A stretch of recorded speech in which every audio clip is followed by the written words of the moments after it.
Well, good morning. It's Saturday morning. Some of you are wondering where I was yesterday. We just got up and got involved with early morning appointment, and then things snowballed from there and never got to it. Never did it.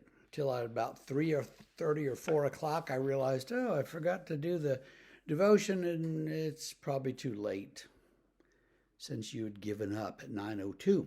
So here we are this morning. We're going to read from Luke 11, verses 14 through 23, I think. Yes, 23. Jesus was casting out a demon that was mute.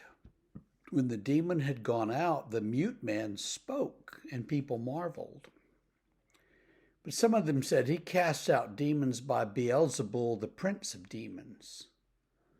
While others, to test him, kept seeking from him a sign from heaven. He, knowing their thoughts, said to them, every kingdom divided against itself is laid waste, and a divided household falls. And if Satan also is divided against himself, how will his kingdom stand? For you say that I cast out demons by Beelzebul. And if I cast out demons by Beelzebul, by whom do your sons cast them out? Therefore they will be your judges.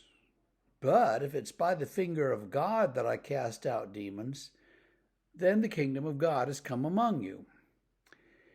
When a strong man, fully armed, guards his own palace, his goods are safe. But when one stronger than he attacks him and overcomes him, he takes away his armor in which he trusted and divides his spoil. Whoever's not with me is against me, and whoever does not gather with me scatters.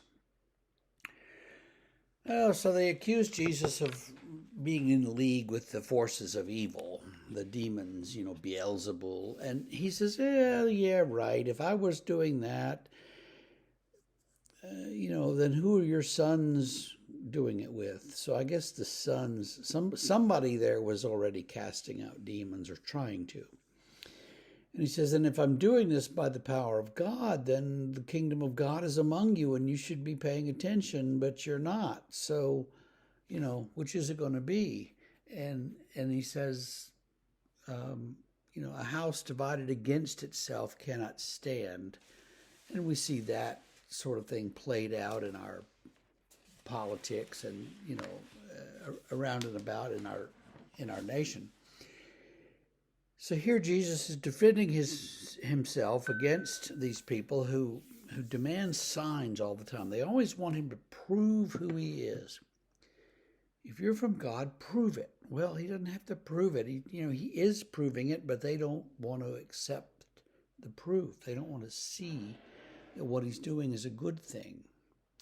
They've decided he's bad. They've decided they're his enemies, and so they're just pushing against him. That happens all the time. That happens in churches. A bunch of people decide they don't like the pastor, the choir director, the custodian, whoever it is, and they won't see that person is doing a good job or doing the best they can or doing what they can do with what you've got.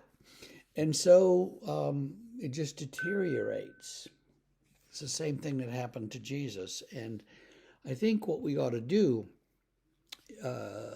in our interactions is give people the benefit of the doubt and see, if what they're doing really is good.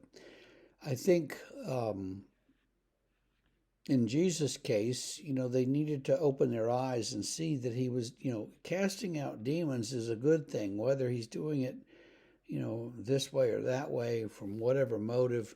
They need to just see that he's doing it, and that's part of the issue. So go out there and cast out all kinds of demons today, will ya? Well, that's hard. How do we do that? Keep the faith. Have faith. Don't give up, and Jesus will always be with you. So we'll see you Monday. Have a great weekend.